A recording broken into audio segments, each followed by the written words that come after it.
E aí, pessoal, tudo bem? Vamos aprender inglês de grátis aqui, de grátis. Esse vídeo está sendo patrocinado pela Rita, que não compareceu a aula dela, não sei mais o que eu faço para ela aparecer, parece que é pessoal comigo o negócio. Vive trabalhando a pessoa. É, eu vou falar sobre phrasal verbs, phrasal verbs. E aí você deve estar falando assim, ah, mas o meu inglês é básico e phrasal verbs é avançado. Não, isso daqui é inglês básico, é básico. Tipo, é os primeiros passos dos primeiros passos mesmo. Se você não sabe nada de inglês, esse vídeo é para você.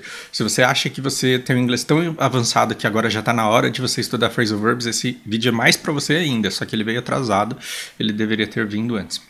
Eu coloquei aqui no melhor dicionário do mundo, que é o Google Imagens, e aí a gente tem aqui lista de phrasal verbs comuns. E o que eu quero fazer aqui não é um trabalho de memorização com vocês, mas é tratar a maneira como vocês olham para isso. Né? Então, coisas que eu gostaria que vocês não vissem da maneira que vocês veem. Por exemplo, present perfect é inglês de avançado. E não é. Não é que seu inglês ele fica básico no past simple e aí de repente ele passa para o estágio avançado, ele vai para o present perfect e aí você começa a atacar have em tudo. Não é assim. Então, tanto o have quanto o did, eles estão ali concorrendo e eles vão ter o momento de cada um deles ser usado. Então, desde o começo você já poderia, por exemplo, estudar Present Perfect, porque desde os seus primeiros passos ele já é necessário. Mas a aula de hoje não é sobre isso. Outra coisa que eu gostaria que também vocês não acreditem, que vocês decidissem achar que o negócio nem existe. Business English, né? Já tentaram vender para você um curso de Business English? Não tem nada contra quem vende, não tenho nada. Esses cursos eles são até bons, mas o nome do curso Business English ou English for Business ele passa a impressão para você que você vai ter que aprender dois idiomas. Primeiro você vai ter que aprender o inglês e depois você vai falar não. Agora que eu já sei inglês, eu vou deixar esse idioma de lado e eu vou aprender um outro idioma que é o inglês de business. E aí eu vou fazer esse curso que é mais caro, que é mais difícil, mas ele é mais avançado porque ele vai ser mais chique. E não, gente. Porque senão teria que ter o inglês de BDO, e teria que ter o inglês de HOTS, e teria que ter o inglês de padaria. O inglês, a mesma estrutura, o sintagma, sujeito, verbo, auxiliar, isso daí ele se aplica a tudo. E o Business English ele vem com vocabulários que as pessoas geralmente precisam usar no mundo dos negócios. Então, se você vai pagar muito caro por um curso que é de Business English, vem me pagar barato pelo curso de Bakery English, porque eu vou te ensinar a comprar pão. É assim que funciona? Não. O idioma é só um e você vai aprender vocabulários específicos de determinado local. Eu tô falando que todo cara que vende curso de Business English é charlatão. Não, mas eu não quero que vocês olhem esse Business English como uma coisa transcendente, uma coisa de outro mundo, uma coisa completamente diferente de tudo que você faz.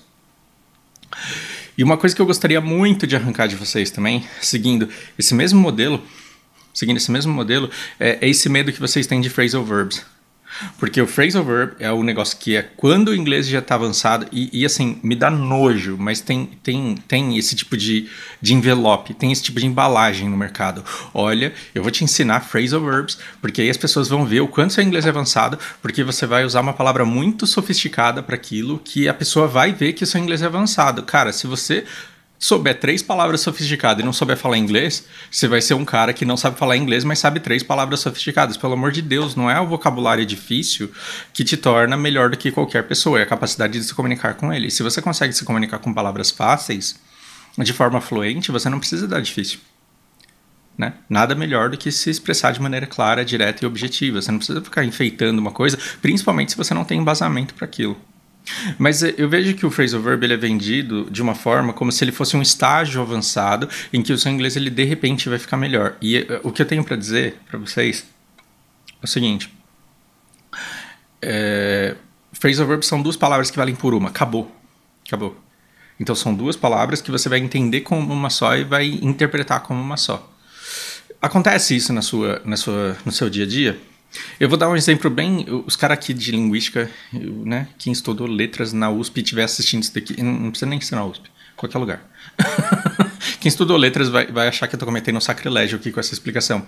Mas o phrasal verb, ele é tipo um guarda-chuva, assim.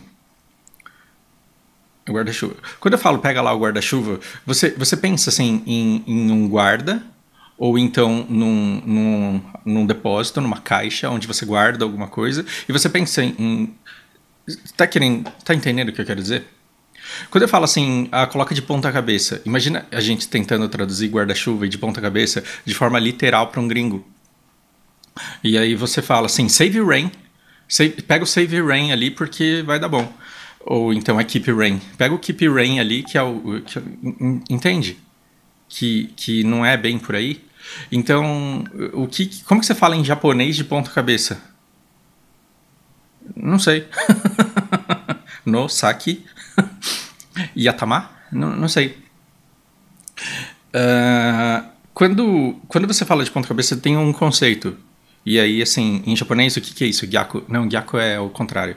É sakasa, né? Sakasa.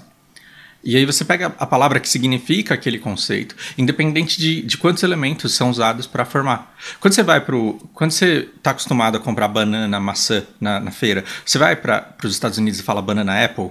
Ou você vai para o Japão e fala banana ringo? Não. Porque banana maçã é o nome que a gente deu para o negócio aqui. E o que você precisa? Você só precisa encontrar o conceito equivalente lá. O conceito equivalente. Então o guarda-chuva ele não tem nada a ver com save rain e keep rain. Você vai falar umbrella. Em inglês, a mesma coisa. Phrasal verb são duas palavras. Essas duas palavras elas vão formar uma e elas vão vir com o significado de uma pra gente. Tudo bem? Por quê? Porque eu vejo vocês tentando encontrar lógica na preposição com o verbo. Na preposição com o verbo. E o problema disso tudo é que no começo foi até possível. No começo disso é até possível. Eu vou dar um exemplo. Não sei. Go back. Go back faz todo sentido, porque é ir de volta. Né? Ir de volta faz todo sentido. Mas nem sempre a preposição ela vai fazer sentido com o verbo. Nem sempre a preposição vai fazer sentido com o verbo. Por exemplo, como que é desistir em inglês? Desistir é give up. Se a pessoa for muito criativa, ela vai falar assim, quando a pessoa desiste, ela joga tudo pro alto, então ela dá tudo para cima. Não tem que forçar demais a criatividade para chegar nisso? Tem que forçar demais a criatividade para chegar nisso. Então, às vezes, a preposição ela vai fazer sentido com o verbo e às vezes não. Então, você vai pegar um phrasal verb e você vai entender ele como uma palavra só, e a essa palavra você vai dar um significado, porque aí a sua vida vai ficar muito mais fácil. Eu vou dar um exemplo e eu preciso terminar porque eu só tenho mais 3 minutos para continuar isso. Os alunos morrem de dificuldade de entender o verbo to get. E eu entendo que o get ele é realmente difícil de entender e de absorver. Mas o get ele é mais ou menos assim, quando você pega e puxa para você. É que eu tô sem zoom, então tá difícil. Você pega, puxa. Não é puxar fisicamente. Mas, por exemplo, quando eu explico alguma coisa para você, você understand. Quando você understand, quando você entende, você pega a ideia. Quando você encontra uma moeda no chão e você catch the coin, o que você faz? Você get it.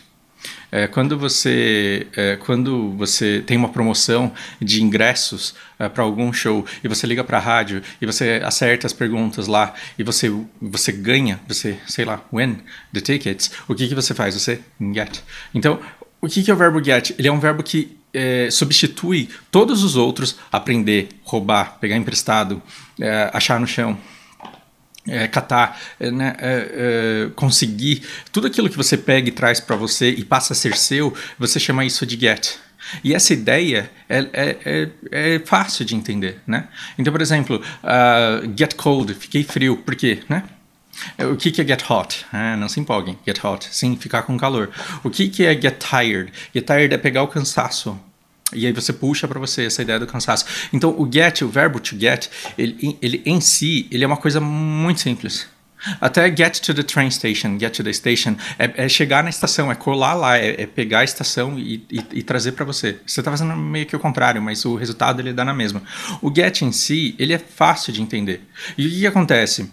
O aluno, ele demora para entender o get. Quando ele finalmente entende, aí ele olha para uma lista de phrasal verb e vê lá get over. E aí ele pergunta para mim, o que é get over? Get over é superar. Aí ele fala, então eu não entendi porra nenhuma do get. Não, o get você entendeu, é isso aqui, ó. O get você entendeu, só que get over é uma palavra com uma preposição que vira uma outra palavra e ela não tem nada a ver com o original. Ela pode até ter, mas ela não necessariamente tem a ver com o original.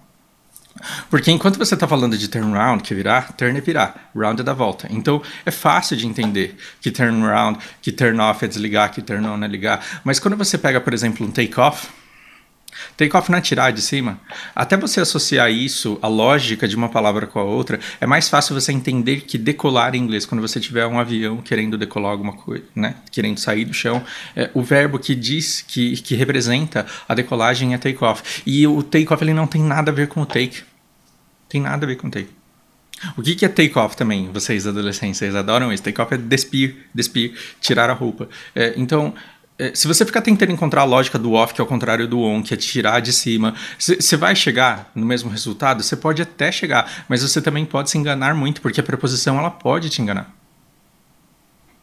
Né? Ela pode te enganar. Então, ao invés de você... O que é break up, então? Break up, você deveria ser quebrar a parte de cima. Deveria ser quebrar a parte de cima e a de baixo fica inteira. Não fique tentando encontrar lógicas entre a preposição e a palavra. Entenda o phrasal verb como uma palavra que, somada a uma preposição, dá uma outra com outro significado. Sua vida vai ficar muito mais fácil. Você vai sempre conjugar o verbo, a preposição é a parte mais fácil da coisa. Ok? Bom, por hora é isso. Vamos lá para a aula do Gabriel. Espero que seja útil e estudem bastante aí. Até a próxima.